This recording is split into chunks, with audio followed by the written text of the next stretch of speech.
বিচার ব্যবস্থা বলেন, চিকিৎসা বিভাগ বলেন, শিক্ষা বলেন, প্রশাসন বলেন, যত জায়গা আছে, মুসলিম হিসাবে আমাদের দাবি উঠুক যে আমরা ইসলাম চাই। এক কথা বলেন। 53 বছর বহু কিছু আমরা দেখেছি, কাঙ্ক্ষিত মানে শান্তি পাইনি। আমরা যদি সত্যি নিরাপত্তা চাই, শান্তি চাই, স্বস্তি চাই, ইসলামের বাইরে কিছু নেই, এটাকে আপনাকে স্বীকার করা লাগবে। তাম দুনিয়া এটা স্বীকার করছে, আমরাও করছি। সুতরাং আমরা চাই সামনে আল্লাহ ইসলামের হাতে এই দেশটা যেন তুলে দেয়। যারা এর সাথে আছেন, আপনাকে নিয়েই আল্লাহ বিজয় করবেন। আপনি যদি বাইরে চলে যান, আপনাকে ছাড়া ইসলাম বিজয় হবে। ইসলাম এসেছে এই দুনিয়ায় বিজয় হওয়ার জন্য। লিইয়ুযহিরাহু আলাদ-দীনি কুল্লি। দুনিয়ায় যত নিয়ম নীতি ধর্ম আছে সবগুলোকে আল্লাহ পেছনে ফেলে ইসলামকে উপরে তুলতে চায়। এ দায়িত্ব কার? বলেন কার? আল্লাহর দায়িত্ব। আল্লাহ আমাদের মাধ্যমে পালন করাবেন। আমরা যেন অন্তত এই পথে থাকতে পারি। জীবন আর কয়দিন, বাঁচলেও ভালো, মরলেও ভালো, আমরা ইসলামের খাদেম হয়ে মরতে চাই। কারণ আমাদের একটা টার্গেট আছে, আমাদের বেতন পাওয়া লাগবে। আমাদের বেতনের নাম জান্নাত, বেতনের নাম দুনিয়া না।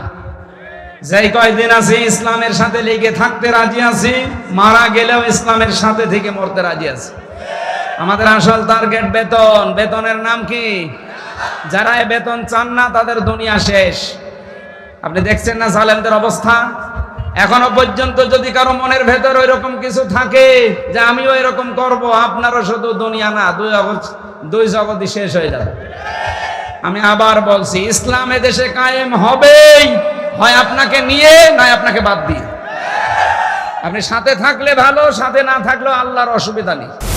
হযরত ইব্রাহিম আলাইহিস সালামকে আল্লাহ বলেছিলেন, ক্বালা ইন্নী জাইলুকা লিন-নাসি ইমামা। হে ইব্রাহিম, তোমাকে আমি মানব জাতির জন্য নেতা বানিয়ে দিলাম। আমাদের যিনি জাতির পিতা, আল্লাহর ঘোষণা দেওয়া ওইটা, এই বানানোটা না। অনেকে তো বানিয়েছে।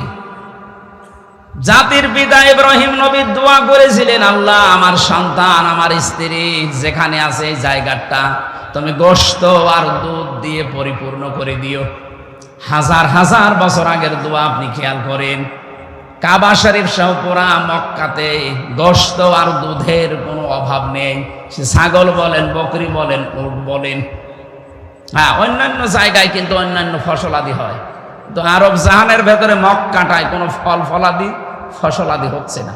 ওখানে শুধু দুধ আর গোশত। এটা জাতির পিতা ইব্রাহিম আলাইহিস সালামের দোয়া। কথা বুঝতেছেন? যখন স্ত্রী আর সন্তানকে মরুভূমিতে রেখে গিয়েছিলেন তখনকার এই দোয়া এখনো পর্যন্ত দোয়ার ফসল চলছে, কিয়ামত পর্যন্ত চলবে। আর এমন জাতির পিতা বানিয়েছে, কোয়েলকে খেত। মুসলমান বলে জাতির পিতা বাঙালি, জাতির পিতা কোয়েলকে খায়। আর আমাদের জাতির পিতা বানিয়েছে কে? মিল্লাতা আবিকুম ইব্রাহিম হুয়া সাম্মাকুমুল মুসলিমিন। তোমাদের জাতির পিতার নাম ইব্রাহিম আলাইহিস সালাম, কারণ তিনি তোমাদের বাবা হিসাবে নাম রেখেছেন মুসলমান। বাবা হিসাবে 11টা দায়িত্ব পালন করা লাগে সন্তানের উপরে। কয়টা বলেন না কেন? প্রথম নম্বরে সন্তানের একটা নাম রাখা লাগে। আমরা এমন বাবা পেয়েছি যে আমাদের নামও রেখেছে একটা অর্থবোধক নাম, মুসলিম, আত্মসমর্পণকারী। আমরা যার তার সামনে মাথা নোয়াই না, আত্মসমর্পণ করি না, করি শুধু আমাদের মালিকের সামনে। এই কথা বলেন। এখান থেকে একটা শিরক দূর করা লাগবে। আল্লাহর সামনে বাদ দিয়ে পৃথিবীর কারো সামনে মাথা নত করা, কারো সামনে নত হওয়া জায়েজ নেই, সে যেই হোক। এই জন্য আমরা সব কাজের আগে পরে এই কথাটা বলি, আল্লাহু আকবার। আপনি নামাজ শুরু করবেন আল্লাহু আকবার দিয়ে, শেষও করবেন আল্লাহু আকবার দিয়ে। যদি আমাদের বাংলাদেশ, ভারত আর পাকিস্তানে একটা বিষয় একটু ঝামেলা আছে। আমি যে আয়াত আজকে পড়েছি এর এক আয়াত আগে একটা আয়াত আছে, 2 আয়াত আগে একটা আয়াত আছে যেটা জায়নামাজের দোয়া বলে অনেকে পড়ে। ইন্নী ওয়াজ্জাহতু ওয়াজহিয়া লিল্লাযী ফাতারাস সামাওয়াতি ওয়াল আরদা হানিফা ওয়া মা আনা মিনাল মুশরিকিন। এটা জায়নামাজের দোয়া নয়, এটা কোরআনের আয়াত, সূরা আনআমের 79 নম্বর আয়াত। এটা পড়ার নিয়ম, সুন্নাত কায়দা হচ্ছে তাকবীরে তাহরিমা বলার পর ইন্নী ওয়াজ্জাহতু পড়বেন। আমরা আগে পড়ে তারপরে আল্লাহু আকবার বলি, কারণ নামাজ শুরু হবে তাকবীর দিয়ে। আর তাকবীর কি দিয়ে দেয়? এই জরমান করেন না কেন? আর নামাজ শেষ হবে সালাম দিয়ে। নামাজ শেষ, আল্লাহু আকবার তাকবীর দিয়ে শুরু, সালাম দিয়ে শেষ। এরপরে যদি কেউ দোয়া করে, বিভিন্ন মাসনুন দোয়াগুলো আছে, আপনি পড়তে পারেন, হাত তুলে করেন আর হাত ছেড়ে দিয়ে করেন, এটা আপনার ব্যাপার। কিন্তু নামাজ শুরু করা লাগবে কি দিয়ে বলেন তো? যারা এই যে ইন্নী ওয়াজ্জাহাতু ওয়াজহিয়া লিল্লাযী দিয়ে শুরু করেন, আপনার সুন্নাত হয় না। হ্যাঁ, আপনি সওয়াব পাবেন তেলাওয়াত করলে, প্রতিটি অক্ষরে 10টা করে নেকি হবে, কিন্তু সুন্নাত আদায় করতে হলে অবশ্যই আপনাকে তেলাওয়াত করা লাগবে, এটা আল্লাহু আকবার বলার পর।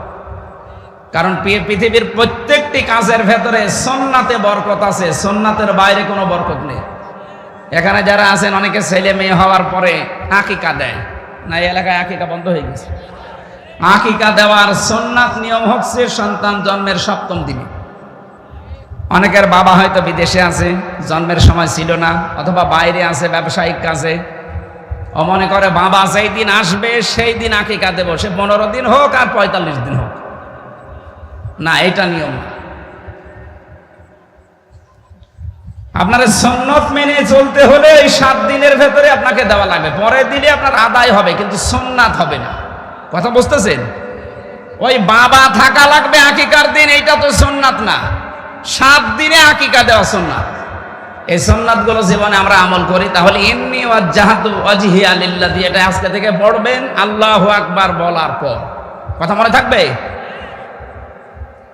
হযরত ইব্রাহিম আলাইহিস সালামের কথা বলছিলাম, এমন একটা সুন্দর অর্থবোধক নাম তিনি আমাদের জন্য দিয়েছেন, মুসলিম হুয়া সাম্মাকুমুল মুসলিমিন।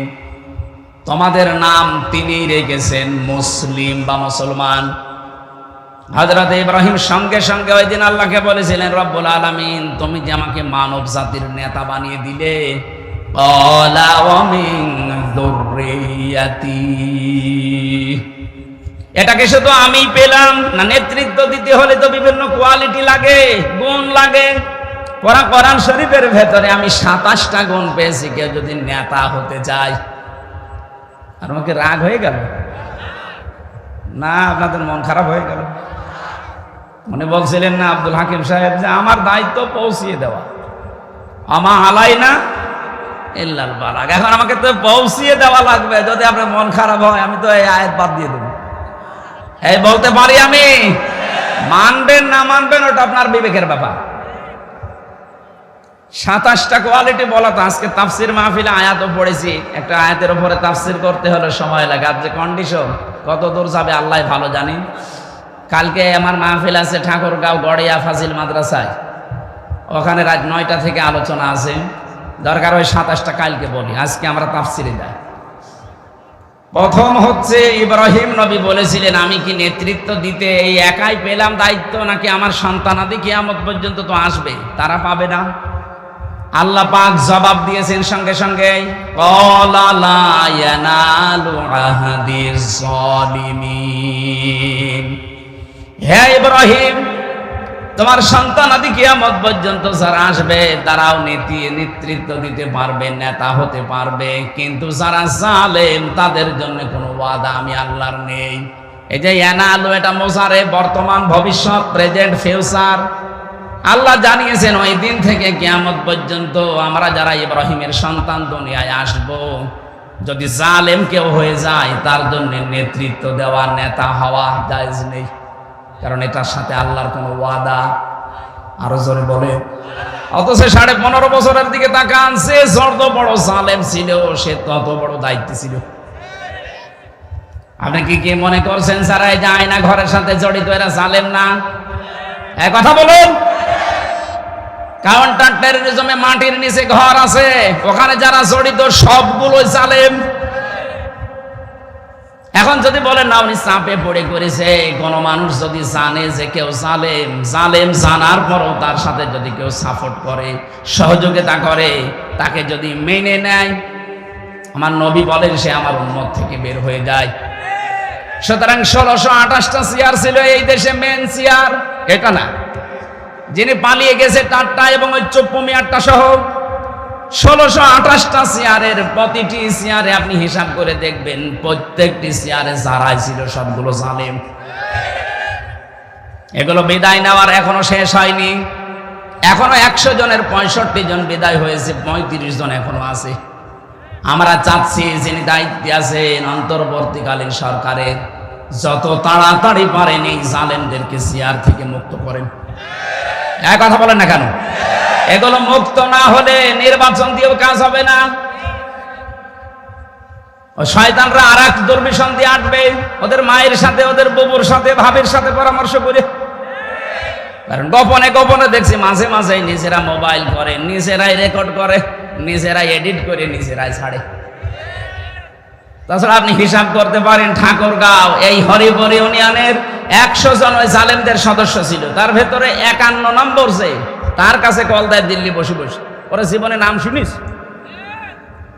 এই সমস্ত দৃশ্যগুলো দেখে বোঝা যাচ্ছে যে এগুলো আসলে মোবাইলে আসল কল না, ওরা আগে থেকে লাইন করে রাখে, নিজেই কল দেয়, নিজে এগুলো রেকর্ড করে, নিজে আগের থেকে সব ফেসবুকে লিখে বলে দেয়, আইডিতে লিখে বলে যে আমি এইভাবে এইভাবে বলবো, জনগণের ভেতরে যেন একটা আতঙ্ক তৈরি হয়। তুমি থাকো ডালে ডালে, দেশের জনগণ এখন থাকছে পাতায় পাতায়। কত রকমের রাডার আছে দেশে, আপনি টেরও পাননি। আমি তো রিমান্ডে অনেকগুলো দেখেছিলাম গোপনে। বাস্তবতায় এই আপনি কোনো ষড়যন্ত্র করে আর সফল হতে পারবেন। এর নিয়মই এইটা, কোন জালেম, কোন স্বৈরাচার পালিয়ে যাওয়ার পর আবার ফিরে এসেছে, এটা পৃথিবীর রেকর্ডে নেই। এই কথা বলেন না কেন? তাহলে লক্ষণ সেল আবার ঘুরে আসতো, এসেছে 850 বছর হয়ে গেল, আজও আসেনি। এও 850 বছর না, এ 1550 বছর পরও দেখবেন যে আর আসবে না। আর বেতার তারা যদি কেউ আসে, দু একটা, জনগণ যে অবস্থায় আছে এই মাজলুমদের সামনে পড়লে পিটিয়ে মেরে ফেলবে, কোনো বিচারও লাগবে না। আমার ঝিনাইদহে একজন দেখলাম ছাত্র আন্দোলনের উপরে সরাসরি গুলি করছিল, তার ভিডিও পাওয়ার পরে ওই দিন আগস্টের 5 তারিখে বিকাল 5টায় ও পালিয়েছে 1:30টায়, বিকাল 5টা বাজতে বাজতে 4 রাস্তার মোড়ের উপরে পিটিয়ে মারার পরে ওর ওই লজ্জাস্থানের ভেতরে আবার কি যেন দিয়েছে, এই আংটা দিয়ে বাঁধিয়ে রেখেছে। জনগণ যাচ্ছে আর জুতা নিক্ষেপ করছে। কোরআনে পড়েছিলাম যে আযাব মুহিন, পাপ যখন পরিপূর্ণ হয়ে যায় তখন তাকে নিকৃষ্ট আযাব আল্লাহ দেয়। এর সচক্ষে আমরা 5 তারিখের পর থেকে অনেকগুলো দেখতে পাচ্ছি। এদের অপমান করবে এরা ধারণাও করে না। আরে হয় আমরাও তো জেলে গিয়েছি, আমাদের অবস্থা যা ছিল, এই যে তোলা ভাই বলছিল না, অপমান আমাদেরও করিস, কিন্তু মানুষের ভেতরে একটা সিম্পিতি পেয়েছি, তারা কান্নাকাটি করতো। সিএমএম কোর্ট থেকে যখন আদালত পর্যন্ত নিয়েছে তো মাথায় দড়ি দিয়ে, এই পিজন ভ্যানে যখন কাশিমপুর কেন্দ্রীয় কারাগার থেকে নিয়ে আসতো আদালতে, গাছে মাঝে মাঝে সোলো হতো গাড়ি, পেছনে দেখতাম কিছু মহিলা বোরকা পরা, বোরকা ছাড়া, পর্দা করে না কিন্তু আলেম ভালোবাসে, এরা দেখতাম পেছনে দৌড়াতো। আর আমার এই মামুনুল হককে ডাক দিয়ে বলতো, হুজুর কোনো চিন্তা নেই, আর যে মামলা দিয়েছে সব মিথ্যা, সারা দুনিয়া জানে।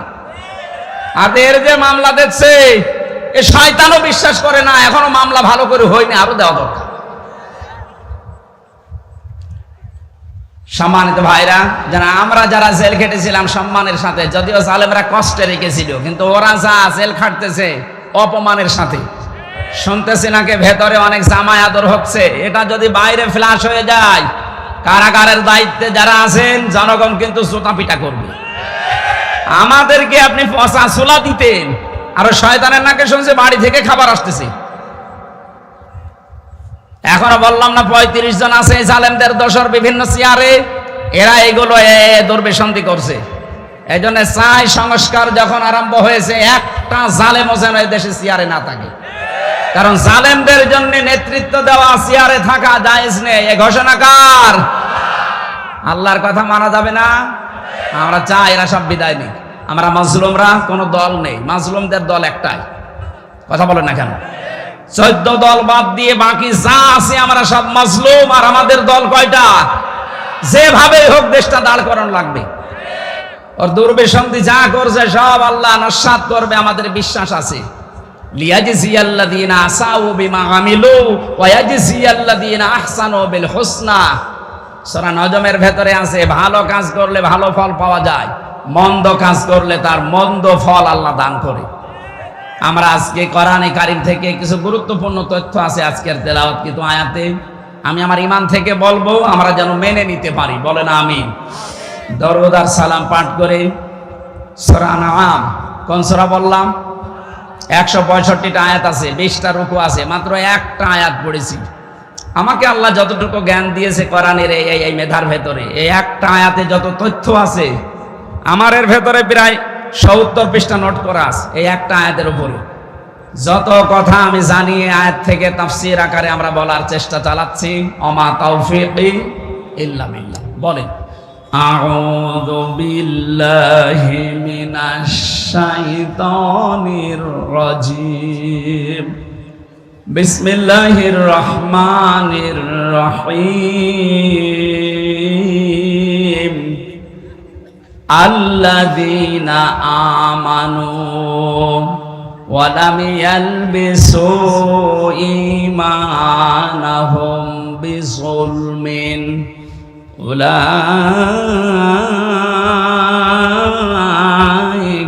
লাহুমুল আমনু ওয়া হুম মুহতাদুন।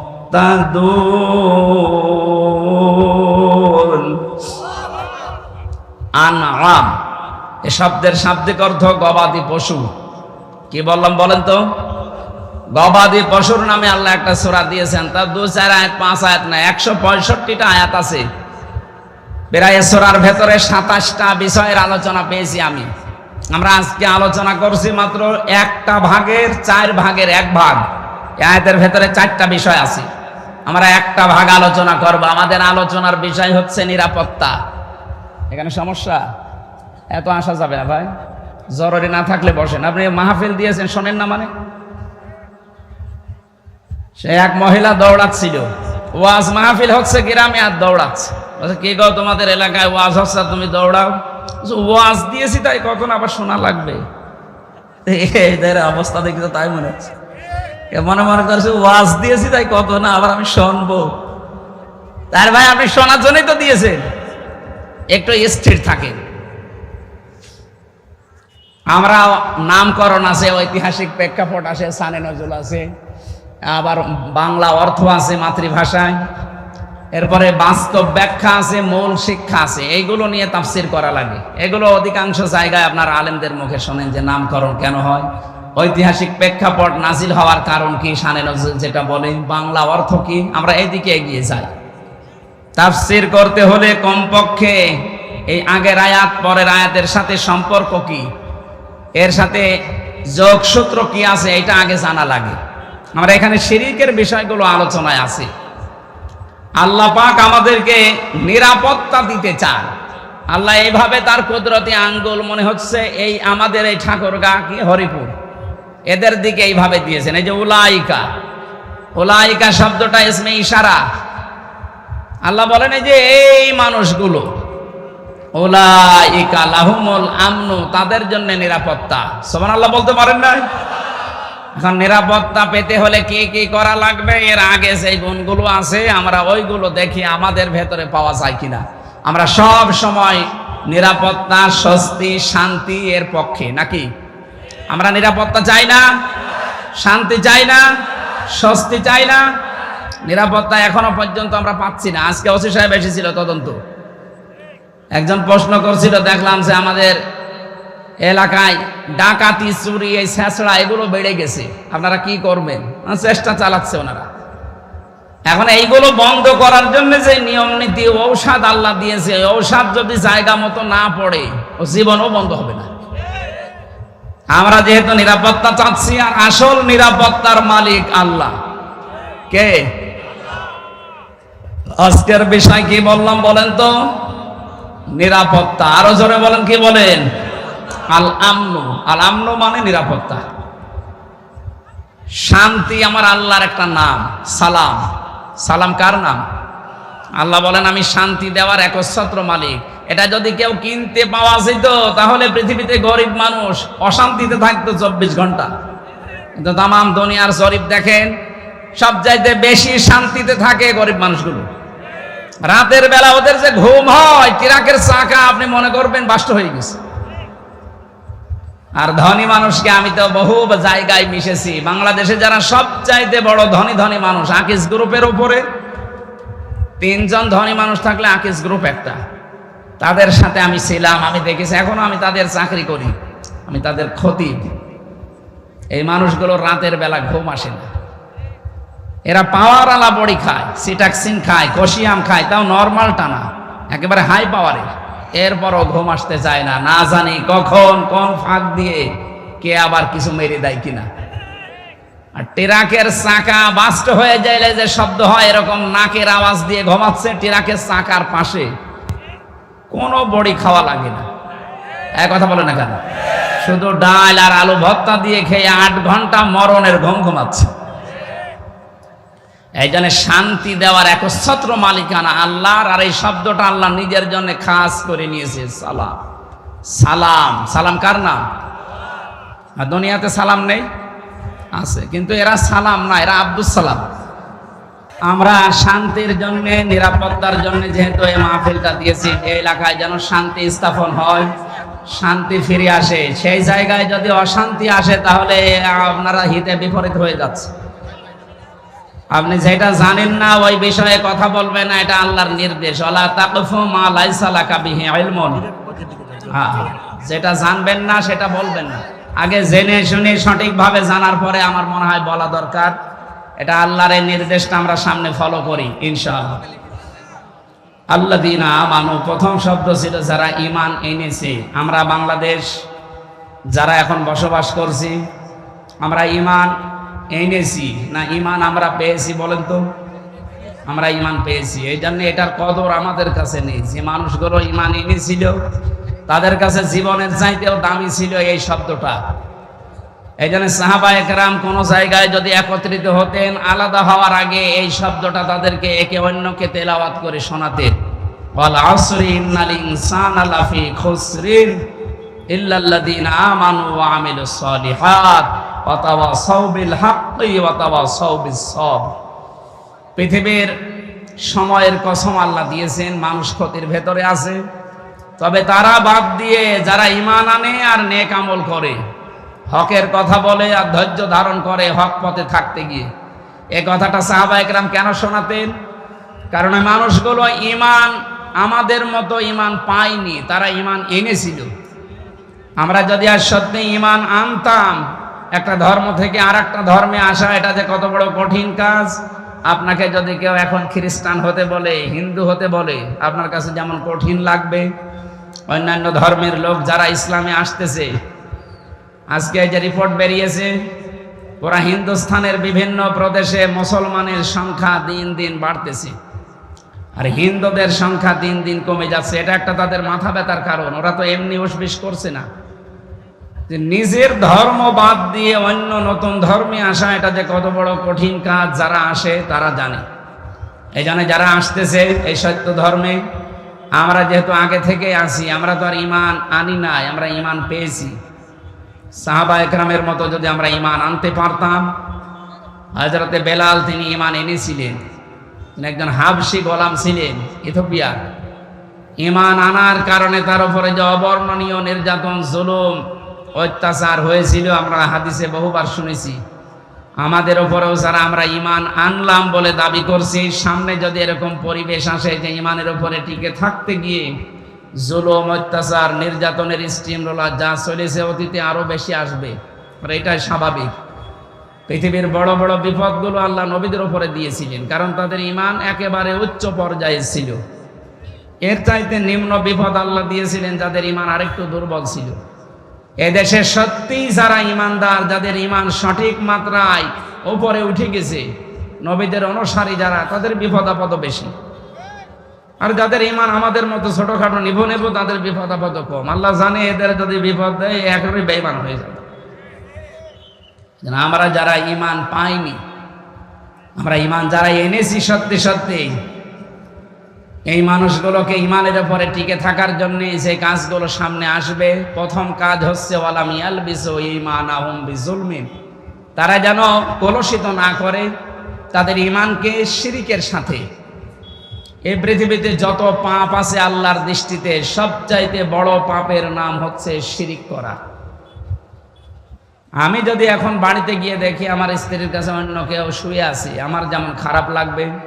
আল্লাহ আমাকে যেমন নিজের হাতে বানিয়েছে, এখানে কারো কর্তৃত্ব নেই, কারো কোনো হাতও নেই, মা বাবা বিছানায় ছিল এতটুকু, বাকি যা করার কে করেছে আমার উপরে বলেন তো?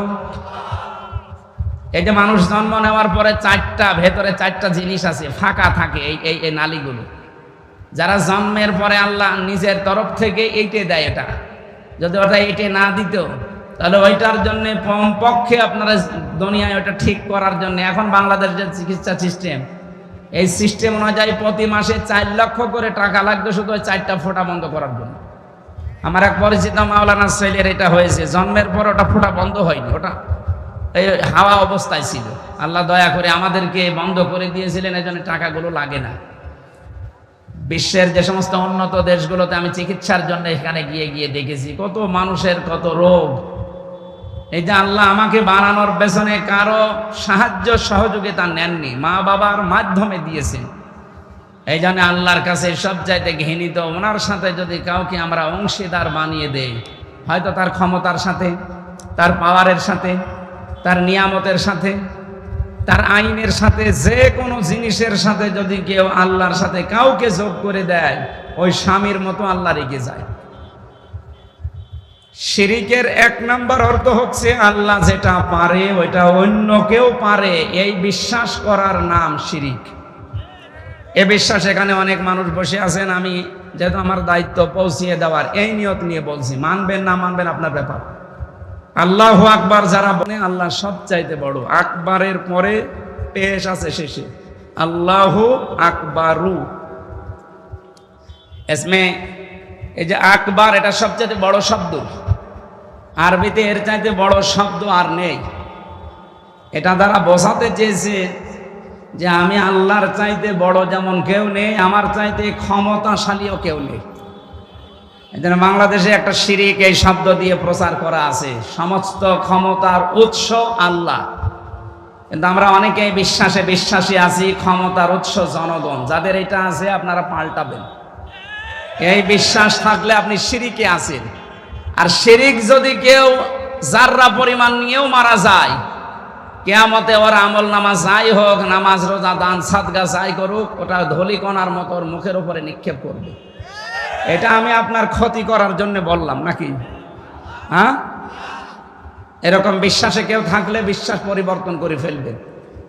জনগণ ক্ষমতার উৎস নয়, জনগণ ক্ষমতার উৎস নয়। বারবার বলছি কেন? কারণ কোন জিনিস যদি বারবার বলা হয় ওটা অন্তরে বসে ভালো। উনি যে আয়াত পড়েছিলেন, ওই আয়াতের মিনিং এইটাই, তাবারাকাল্লাযী বিয়াদিহিল মুলক ওয়া হুয়া আলা কুল্লি শাইইন কাদির, অথবা কুলিল্লাহুম্মা মালিকাল মুলক তুতিল মুলকা মান তাশা। এই দুইটা আয়াতের মর্ম অর্থ এক। আল্লাহ বলেন ক্ষমতার উৎস আমি আল্লাহ। ক্ষমতার উৎস কে? মানে এই বারবার বলছি, আবার বলছি, এই বিশ্বাসে যারা আছেন পাল্টিয়ে ফেলবেন আজকে।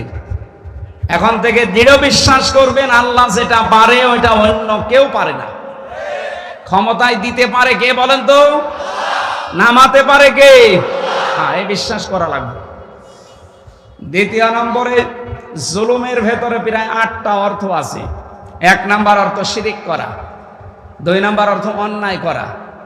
দুনিয়ায় যত অন্যায় আছে সবচাইতে বড় অন্যায় যে মানুষ আল্লাহর সাথে করে, সেটার প্রথমটা কি বললাম? শিরিক। বলেন কি বললাম? শিরিক প্রধানত 4 প্রকার হয়। শিরিক বিল জাত, শিরিক বিল সিফাত, শিরিক বিল ইখতিয়ারা, শিরিক বিল হুকুক। তাফসীরের ভেতরে দেখেছি এই 4 প্রকার ভাগ শ্রেণী বিন্যাস করে 8 প্রকার করা আছে। এগুলো আবার শ্রেণী বিন্যাস করে করা আছে 12 প্রকার, এরপরে করা আছে 16 প্রকার, 22 প্রকার, 42 প্রকার, 72 প্রকার, 120 প্রকার। এই যে জুলমিন, তাদের ইমানকে তারা জুলমের সাথে শিরিকের সাথে মিশায় না। এ জাতিকে মুশরিক বানানোর জন্য বিভিন্ন কৌশল চলছিল। বিভিন্ন মোড়ে মোড়ে মূর্তি তৈরি করার মাধ্যমে মানুষদেরকে যে উল্টা পাল্টা ফতোয়া দিতেন যে আমরা ভাস্কর্য বানাই না। ভাস্কর্য আর এই মূর্তি জিনিস এক না। শুধুমাত্র পশু পাখি এবং গাছ গাছালি এইগুলো বাদ দিয়ে যার ভেতরে জীবন আছে এরকম যারা চলাফেরা করতে পারে, নড়াচড়া করতে পারে, কথা বলতে পারে, এরকম কোন জিনিসের যদি আপনি প্রতিকৃতিও বানিয়ে রাখেন, এইটাও সূরা হজ এই আয়াত অনুযায়ী এটা শিরিক। এই মহা শিরিক থেকে আমাদেরকে আল্লাহ এই জাতিকে অন্তত কিছুটা হলেও বাঁচিয়েছে। যারা এই শিরিক করার জন্য বহু টাকা পয়সা খরচ করেছিল, দেশে পুরা টাকাটা সব চলে গেছে। আমাদের জীবনে আমল ঈমান কম থাক, ব্যক্তি পর্যায়ে যতটুকু যে কাজ করে যাচ্ছেন আল্লাহ ইচ্ছা করলে মাফ করে দেবেন, কিন্তু শিরিকের কোনো অপরাধ যদি কারো জীবনে থাকে আর এইটা নিয়েই যদি আপনি মারা যান, আপনি বিশ্বাস করেন আপনি জান্নাত পাবেন না। ইন্নাল্লাহা লা ইয়াগফিরু আইয়ুশরাকা বিহি ওয়া ইয়াগফিরু মা দুনা যালিকা লিমান ইয়াশা। দুনিয়ায় আমি যদি ইচ্ছা করি আল্লাহ সব অপরাধ বান্দারে মাফ করে দিতে পারবো, তো শিরিক করলে মাফ হবে না। আমরা আশা করছি শিরিকের সাথে যেন আমরা জড়িয়ে না পড়ি। নবীজি বলেন তখন যদি কেটে ফেলা হয়, আগুনে পুড়িয়ে দেওয়া হয়, তারপরও শিরিক করবে না। অথচ এটা রন্ধ্রে রন্ধ্রে ঢুকে পড়েছিল প্রায়। যারা তাবিজ ব্যবহার করেন এটাও এক প্রকার শিরিক। এই এলাকায় আছে কিনা আমি জানি না, যদি থাকে তাবিজ খুলে ফেলবেন। তাবিজ ব্যবহার করা গলায় হোক, মাজায় হোক, হাতে হোক, জায়েজ নেই। এটা আবু লাহাবের স্ত্রী থেকে শুরু হয়েছিল। নবীজি ওর যে 2 সন্তান ছিল, উতবা আর উতাইবা, ওরা তখন নবীর 2 মেয়েকে তালাক দিয়ে বাড়ি থেকে চলে যায়। নবীজি ওই দিন কান্নাকাটি করে একটা কথা বলেছিল যে আমাকে যেভাবে কষ্ট দিলে এই কঠিন পর্যায়ে আমার সংসারটাই অচল, চলতে চাই না। আর সেই জায়গায় 2টা মেয়ে একসাথে তালাক দিয়ে গেলে একটা বাবার অবস্থা কেমন হয়। এই কঠিন অবস্থায় বিশ্বনবী জানিয়েছিলেন, দেখো যা করলে তোমাকে বাঘে খাবে। ও বাড়িতে যাওয়ার পরে ওর মা জিজ্ঞাসা করেছিল, মোহাম্মদ কিছু বলেছে আসার সময়? বলেছিল যে এই বর দোয়াটা দিয়েছে আমাদেরকে নাকি বাঘে খাবে। ও নবীজিকে বিশ্বাস করতো না, কিন্তু এই কথা বিশ্বাস করতো যে মোহাম্মদ কোনোদিন মিথ্যা কথা বলেনি। ও যা বলেছে এতদিন সব সত্য হয়ে যায়। বাঘে খাবে যখন বলেছে, এই কথার আর মিস্টেক নেই, সুতরাং সতর্ক থাকা লাগবে ছেলেকে নিয়ে। ও তখন ইয়ামেন দেশ থেকে, তাফসিরে লাহাবের তাফসিরে আছে ইয়ামেন অথবা সিরিয়া, এই 2টা দেশের এক দেশ থেকে এই যে তাবিজ যেটা বলা হয় পাথর, এইগুলো নিয়ে নিজের ছেলেদের গলায়, হাতে, মাজায় এগুলো বেঁধে দিয়েছিল যে এইগুলো দিয়ে মোহাম্মদের বর দোয়া কাটানো যাবে। আমরা যারা করি এগুলো, তারা এই বিশ্বাসই করি যে জিন ভূত পরি এগুলো যেন আমার সন্তানের কাছে না আসে, কারো চোখ না লাগে, নজর না লাগে, কেউ যদি জাদু টোনা না করে। এই জন্যই তো লাগায় নাকি? না, এটা লাগানো যাবে না। এর উত্তম পদ্ধতি সূরা নাস আর ফালাক, এই 2টা নাজিলই হয়েছে এই কারণে। বিশ্বনবীকেও জাদু করেছিল, উনি শুকিয়ে যাচ্ছিলেন। শেষ পর্যন্ত এই 2টা সূরা নাজিল হওয়ার পরে উনি আবার স্বাভাবিক অবস্থায় ফিরে আসেন। যেন আমরা যদি নিতে চাই রাসূলুল্লাহর কাছ থেকে নেব, তাবিজ আবু লাহাবের স্ত্রীর কাছ থেকে নেওয়ার দরকার নেই। এখন থেকে সকালে সন্ধ্যায় সূরা নাস আর ফালাক পড়ে নিজের শরীরে একটু ফৎকার লাগাবেন। কেউ যদি এরকম কিছু করে থাকে, জাদু টোনা, জিন পরি, ভূত যাই বলেন, কিচ্ছু কাজে লাগবে না, কোরআনের ইজ্জতে ইনশাআল্লাহ। 5 ওয়াক্ত নামাজের পরে যদি আয়াতুল কুরসি কেউ তেলাওয়াত করে, আর এর ভেতরে 10টা শিক্ষা আছে আল্লাহর সম্পর্কে, আল্লাহর 10টা ক্ষমতার কথা আছে আয়াতুল কুরসির ভেতরে। কেউ যদি বিশ্বাস করে প্রতি 5 ওয়াক্ত ফরজ নামাজের পরে পড়তে পারে, ও মরণের সঙ্গে সঙ্গে আল্লাহর জান্নাত দিয়ে দেবে। সূরা ফাতিহা একবার 5 ওয়াক্ত নামাজের পরে মাস্ট বি, সময় পেলেই একবার পড়ে নেবেন। এটা দুনিয়ার যত রোগ আছে সব রোগের একমাত্র প্রধান ঔষধ সূরা ফাতিহা, এজন্য শেফা বলা হয়। জোরে বলেন সুবহানাল্লাহ। আমরা শিরিক থেকে মুক্ত থাকব। 7টি গোনা মানুষদেরকে পৃথিবী থেকে শান্তি দূর করে দেয়, তারে ধ্বংস করে ফেলে। এটা আবু হুরায়রা থেকে বর্ণিত। বিশ্বনবী বলেন 7টা অপরাধ দুনিয়ায় যারা করে, এই মানুষগুলো থেকে আল্লাহ শান্তি তুলে নেয়, এদের ধ্বংস অনিবার্য। 1 নম্বরে যারা আল্লাহর সাথে শিরিক করে, 2 নম্বরে যারা জাদু টোনা করে, 3 নম্বরে যারা সুদ খায়। সুদের ছড়াছড়ি দেশে চলছে এখনো পর্যন্ত। এটা বন্ধ হওয়া ওয়াজের দ্বারা, এই মিলাদ মাহফিলের দ্বারা সম্ভব না। যতদিন পর্যন্ত এই দেশে যাকাত ভিত্তিক অর্থনীতি কায়েম না হবে, ততদিন সুদ বন্ধ করা সম্ভব না। এটা ওয়াজের দ্বারা বন্ধ হয় না, এটা আইনের দ্বারা বন্ধ হয়। এই জন্য আইন যদি তৈরি হয়, ইসলাম যদি দেশে আসে, জাকাত ভিত্তিক অর্থনীতি যদি কায়েম হয় তাহলে সুদ থাকবে না। অনেকে বলে যে সুদ না হলে চলবে কি করে? যে সমস্ত দেশ ইসলাম মেনে চলে তাদের দেশে ব্যাংকিং ব্যবস্থায় সুদ নেই, তারা চলছে কি করে? সুদের বিপরীত যেটা আল্লাহ দিয়েছেন ওইটার নাম হচ্ছে জাকাত। নাম কি? এটা যদি কায়েম হয় দেশে রাষ্ট্রীয়ভাবে, সম্পদ যাদের যেখানে যা আছে বছরে বছরে আপনাকে জাকাত দেওয়া লাগবে। এটা রাষ্ট্রীয় কোষাগারে যাবে, ওখান থেকে দেশের গরিব যারা আছে জাকাত পাওয়ার যোগ্য 8 প্রকার মানুষ তাদের বাড়িতে বাড়িতে পৌঁছিয়ে দেওয়া হয়। এটা সোনালী যুগে যদি হয়ে থাকে ওমর ইবনে আব্দুল আজিজ রহমতুল্লাহ আলাইহির জামানায়, তাহলে এ জামানায় হবে না মানে? উনি যদি করতে পারে কোরআনে কারিমের এই যাকাত ভিত্তিক অর্থনীতির মাধ্যমে সুদ আপনি বন্ধ করেন, এটা জোরালো দাবি তোলা দরকার রাষ্ট্রীয়ভাবে যেটা কায়েম হয়। যারা আছে হয়তো ওনারা এই সম্পর্কে করবে না বা এ বিষয়ে ভালো অভিজ্ঞ না। আমরা চাই যে মানুষগুলো সামনে দায়িত্বে যাবে, তারা যেহেতু মুসলিম, এদেশে 96% মুসলমান, 350 এমপির ভেতরে অন্তত 300 এমপি তো মুসলমান হবে। কথা বলেন না কেন? এ মুসলমানদের প্রধান দায়িত্ব যদি ধ্বংস হতে না চান, নিজের ব্যক্তি সত্তা, পরিবার, সমাজ এবং রাষ্ট্রকে যদি ধ্বংসের হাত থেকে বাঁচাতে চান, সুদ নামক এই মহাজনকে বন্ধ করা লাগবে। আর এটা ওয়াজের দ্বারা, মিলাদের দ্বারা যেহেতু বন্ধ হয় না, এটা আইন লাগে। এই আইন পাশের মাধ্যমে আপনারা কাজ করবেন যারা সামনে যাবেন ইনশাআল্লাহ। তাহলে এ দেশে আমার আল্লাহ ধ্বংসের হাত থেকে আমাদের ঈমান, আমল এবং এই বাস্তবতাকে বাঁচাবেন। 4 নম্বরে যে মানুষগুলো মানুষ হত্যা করে, এটা যে 15.5 বছরে হয়েছে শুধু না, 53 বছরে চলতেছে। যে যখন আসে এই বিষয়টা গুরুত্ব দিতে চায় না, অথচ মানব হত্যা করা আল্লাহর কাছে এত বড় অপরাধ। সূরা মায়েদার 32-33 নম্বর আয়াত নাজিল করেছেন আল্লাহ। মান কাতালা নাফসাম বিগাইরি নাফসিন আও ফাসাদিন ফাকান্নামা কাতালান নাসা জামিআ। কোন মানুষ যদি বিনা কারণে একটা মানুষকে মেরে ফেলে, হত্যা করে, এ যেন তামাম দুনিয়ার সব মানুষকে মেরে ফেলল। আমান আহইয়াহা ফাকান্নামা আহইয়ান নাসা জামিআ। কেউ যদি কাউকে বেঁচে থাকার একটা অবলম্বন তৈরি করে দেয়, একটা কর্মজীবন বানিয়ে দেয়, তাকে বেঁচে ছেড়ে দেয় বাঁচার জন্যে, ও তামাম দুনিয়ায় মানুষকে বাঁচিয়ে দেওয়ার মতো সওয়াব পেল। সুতরাং আমরা মানুষকে মারবো না, আমরা মানুষকে বাঁচাতে চাই। আজ হাজারো মানুষ আমরা মানুষের মাথার উপরে বোঝা দিয়ে যাচ্ছি। এদেশে এখন যত ঋণ, এক একটা মানুষ এখন জন্ম হলেই 1 লাখ টাকা তার মাথার উপরে ঋণ। যারা দায়িত্ব ছিল অবশ্যই ঋণটা তারা দিয়ে গেল আমাদের। কথা বলেন না কেন? এই যে 3732 জন মানুষ মারা গেছে এই আগস্টের 5 তারিখের আগ পর্যন্ত, এবং 2780 জন এখনো হাসপাতালে কাতরাচ্ছে।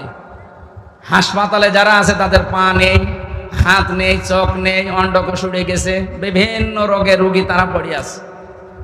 এই রোগ যারা দিয়ে গেল, এই অবস্থা যারা বানিয়ে গেল, এই মানুষগুলো এই বোঝার সাথে জড়িত। এই 2780 জন মানুষ তার পরিবারের কাছে, ভাই বোনের কাছে, মা বাবার কাছে, সমাজের কাছে একটা বোঝা। এই কথা বলছেন না কারণ এই বোঝা যারা দিয়ে গেল তারা নবীর উম্মত হতে পারে না, কারণ নবীজি সারা জীবন বোঝা বহন করেছেন, আর আপনি আরো বোঝা আমাদের উপরে দিয়ে গেলেন। আমরা এই বোঝা ফেলে দিয়ে স্বাভাবিক হতে আমাদের সময় লাগবে। আর এটা করার জন্য সবচাইতে উত্তম মাধ্যম একটা নির্বাচিত সরকারের হাতে এই দেশটা তুলে দেওয়া, নয়তো ষড়যন্ত্র যা হচ্ছে থামবে না।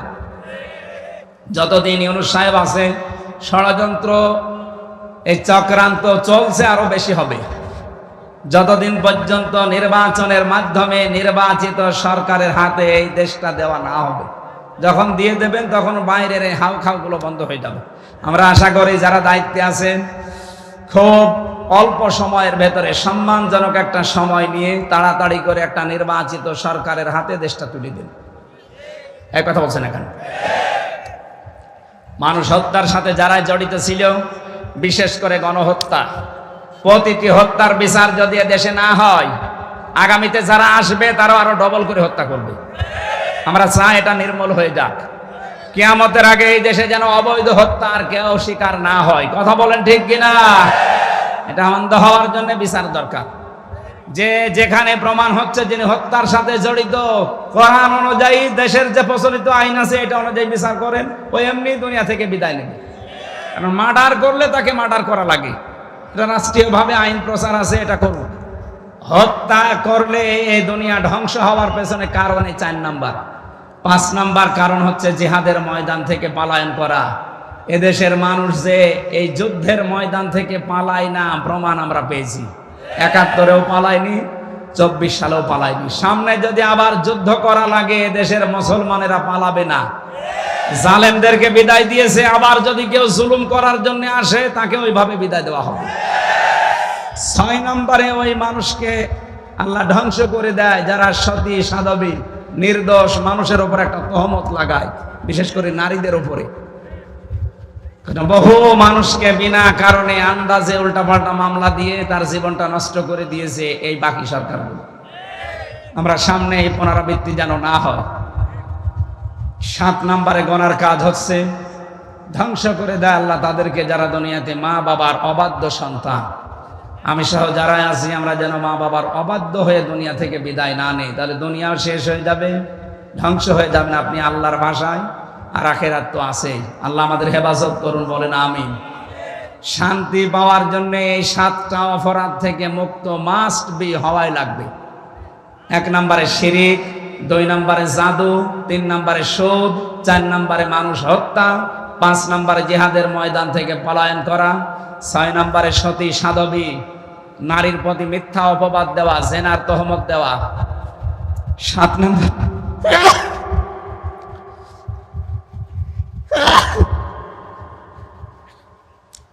মা বাবার অবাধ্যচারিতা থেকে নিজেকে বাঁচিয়ে রাখা। কোরআনে কারিমে আল্লাহ মা বাবা সম্পর্কে যত তথ্য দিয়েছেন সব জায়গায় তিনি ব্যাখ্যা দিয়েছেন।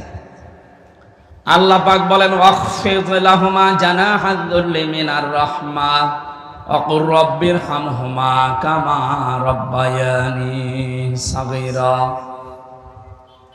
হে পৃথিবীর সন্তান যারা এসো, তোমাদেরকে বলছি তোমাদের এই হাতের যে ছায়া আছে এই ছায়াটা মা বাবার উপরে বিছিয়ে রাখো।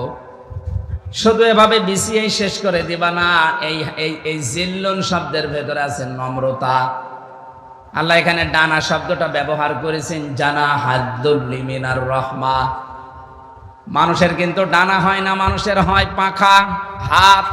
মানুষের কি হয়? আল্লাহ ডানা দিয়েছে, এই কারণে মানুষের হাতের ভেতরে কোনো মোলায়েম নরম কিছু নেই, সব শক্ত হাড় দিয়ে বানানো। আর পাখির ডানা আল্লাহ ধার করে লাগিয়ে দিলেন এই আয়াতে এই কারণে, কারণ পাখির ডানার ভেতরে পর আছে, পালক আছে। এত মোলায়েম, এটা এত সফট, এত কোমল, একটার সাথে আরেকটা যখন লাগে, এর নিচে যখন মানুষ অবস্থান নেয় ওই জায়গাটায়, মানুষ না যখন ওর বাচ্চারা অবস্থান নেয় তখন একটা কিচির মিচির আওয়াজ দেয়। বাংলাতে এটার নাম বলা হয় অনির্বচন সুখ। দুনিয়ার বান্দা বান্দি যারা মা বাপ যাদের আছে, যাদের মারা গেছে, তাদেরকে আল্লাহ ধ্বংস থেকে বাঁচার জন্য এটা জানিয়েছেন। মা বাবা যাদের আছে তাদের উপরে এভাবে ডানা বিছিয়ে ধরবা, তারা যেন মনে করে আমার হামজা থাকতে অন্তত আমাদের আর চিন্তা নেই। বলেন সুবহানাল্লাহ। যদিও আমাদের মা বাবারা এই আশা আমাদের উপরে আর এখন ভরসা করতে পারছে না। আজ হাজারো পরিবার থেকে মা বাবা বঞ্চিত, লাঞ্ছিত, নিগৃহীত, এমনকি বৃদ্ধাশ্রমে পর্যন্ত তাদেরকে রেখে আসা হচ্ছে। কয়েকদিন আগে আমি এই যে কিশোরগঞ্জ থানা সামনে পাশে নীলফামারী, ওখানে একটা বৃদ্ধাশ্রমে ছিলাম। কি অবস্থায় আছে এই বুড়ো বুড়িগুলো! এদের অবশ্যই সন্তান আছে। এই সন্তানগুলো জান্নাত পাওয়ার কামনা যদি করে ব্যর্থ হবে, কারণ এদের যে অবস্থা দেখে আসলাম। আপনিও কিন্তু ওই বয়সে একদিন পতিত হবেন, আপনার সন্তানও ঠিক ওইভাবে আপনার সাথে আচরণ করবে, বৃদ্ধাশ্রমে রেখে আসবে। আর আমাদের শিক্ষা ব্যবস্থার যে হাল যা করিয়ে ফেলেছে এই 15.5 বছরে, যদি এর ভেতরে ইসলাম পুঙ্খানুপুঙ্খানু প্রবেশ করানো না যায়, এই শিক্ষা নিয়ে সামনে আরো মানুষ সব বৃদ্ধাশ্রম বানাতে উদ্বুদ্ধ। কারণ এই শিক্ষায় মা বাবার সাথে কোনো সম্পর্ক নেই। ছোটকাল থেকে ওই যে আমেরিকায় যেভাবে হচ্ছে, কুত্তার বাচ্চাকে তারা কোলে করে ঘুরে বেড়ায় আর নিজের বাচ্চাকে হুইল চেয়ারে করে ঠেলে। আমাদের অবস্থাও সামনে এইটাই হবে যদি আমরা এখনো পর্যন্ত ইসলামকে শিক্ষায় বসাতে না পারি। বিচার ব্যবস্থা বলেন, চিকিৎসা বিভাগ বলেন, শিক্ষা বলেন, প্রশাসন বলেন, যত জায়গা আছে, মুসলিম হিসাবে আমাদের দাবি উঠুক যে আমরা ইসলাম চাই। এক কথা বলেন। 53 বছর বহু কিছু আমরা দেখেছি, কাঙ্ক্ষিত মানে শান্তি পাইনি। আমরা যদি সত্যি নিরাপত্তা চাই, শান্তি চাই, স্বস্তি চাই, ইসলামের বাইরে কিছু নেই, এটাকে আপনাকে স্বীকার করা লাগবে। তাম দুনিয়া এটা স্বীকার করছে, আমরাও করছি। সুতরাং আমরা চাই সামনে আল্লাহ ইসলামের হাতে এই দেশটা যেন তুলে দেয়। যারা এর সাথে আছেন, আপনাকে নিয়ে আল্লাহ বিজয় করবেন। আপনি যদি বাইরে চলে যান, আপনাকে ছাড়া ইসলাম বিজয় হবে। ইসলাম এসেছে এই দুনিয়ায় বিজয় হওয়ার জন্য। লিইয়ুযহিরাহু আলাদ-দীনি কুল্লি। দুনিয়ায় যত নিয়ম নীতি ধর্ম আছে সবগুলোকে আল্লাহ পেছনে ফেলে ইসলামকে উপরে তুলতে চায়। এ দায়িত্ব কার? বলেন কার? আল্লাহর দায়িত্ব। আল্লাহ আমাদের মাধ্যমে পালন করাবেন। আমরা যেন অন্তত এই পথে থাকতে পারি। জীবন আর কয়দিন, বাঁচলেও ভালো, মরলেও ভালো, আমরা ইসলামের খাদেম হয়ে মরতে চাই। কারণ আমাদের একটা টার্গেট আছে, আমাদের বেতন পাওয়া লাগবে। আমাদের বেতনের নাম জান্নাত, বেতনের নাম দুনিয়া না। যেই কয়দিন আছি ইসলামের সাথে লেগে থাকতে রাজি আছি, মারা গেলেও ইসলামের সাথে থেকে মরতে রাজি আছি। আমাদের আসল টার্গেট বেতন। বেতনের নাম কি? যারা এই বেতন চান না তাদের দুনিয়া শেষ। আপনি দেখছেন না জালেমদের অবস্থা। এখনো পর্যন্ত যদি কারো মনের ভেতর ওই রকম কিছু থাকে যে আমিও এরকম করব, আপনারও শুধু দুনিয়া না, দুই জগৎই শেষ হয়ে যাবে। আমি আবার বলছি, ইসলাম এদেশে কায়েম হবেই, হয় আপনাকে নিয়ে নয় আপনাকে বাদ দিয়ে। আপনি সাথে থাকলে ভালো, সাথে না থাকলেও আল্লাহর অসুবিধা নেই। আল্লাহর ক্ষমতা কমে গেছে। মানুষের মন ঘোরাতে আল্লাহর সময় লাগে না। আপনি দেখছেন না পার্সেন্টেজ এই দেশে কয়েকদিনের ভেতরে মানুষ যেভাবে মাজলুমদের পক্ষে ঝুঁকতেছে, সময় দেন কিছুদিন, এদেশের সব মানুষ মাজলুমের পক্ষে চলে আসবে। কারণ মানুষের এই যে অন্তরটা, এটা আল্লাহর কুদরতি হাতের ভেতরে। উনি যখন ইচ্ছা নড়াচড়া করেন। মানুষকে পাল্টাতে 10 বছর সময় লাগবে না, আল্লাহর একদিনে পাল্টিয়ে দেবে। এই জন্য আমরা চাই আপনি ইসলামের সাথে থাকেন, আপনাকে নিয়ে ইসলাম এদেশে কায়েম হোক। আপনি সাথে না থাকলেও ইসলাম কায়েম হবে ইনশাআল্লাহ। আমরা যেহেতু সবাই শান্তি চাই, স্বস্তি চাই, আল আমন, নিরাপত্তা চাই। নিরাপত্তার জন্য ইসলামের বিকল্প কিছু আছে? বহু ইসলাম দিয়ে চেষ্টা চালিয়েছি। নিরাপত্তা দূরের কথা, আমেরিকায় সন্ধ্যা 7টার পরে আর মার্কেট খোলা রাখতে পারে না, নিরাপত্তা দিতে পারে না। আরে দেশে ইসলাম এখনো নেই, তারপরও নরসিংদী বাবুরহাটে যান, রাত 12টা, 1টা, 2টা পর্যন্ত দোকান খোলা আছে, তাও তো দেশে এখনো নিরাপত্তা নেই। আর ইসলাম কায়েম হয়ে গেলে দিন রাত সমান হয়ে যাবে। নবী জানিয়েছেন এই পৃথিবীর ময়দানে যদি ইসলাম কায়েম হয়, যেখান থেকে কায়েম শুরু হবে ওখান থেকে শেষ পর্যন্ত একটা যুবতী মেয়ে অথবা একটা মালদার মানুষ তার সম্পদগুলো নিয়ে যাবে, শুধুমাত্র আল্লাহর ভয় ছাড়া ওর অন্তরে কোনো ভয় থাকবে না। সে অবস্থা আমাদের সামনে আসতেছে, আমরা ওইটা চাই নাকি? অহম মুহতাদুন, এবং এরাই হবে হেদায়েত প্রাপ্ত দল। আমরা এই 7টা বড় বড় গোনা থেকে নিজেদেরকে বাঁচিয়ে রাখবো। মা বাবা যাদের আছে অন্তত তাদের যে কোনো মূল্যে খুশি রাখার চেষ্টা করি, জায়েজ পন্থা।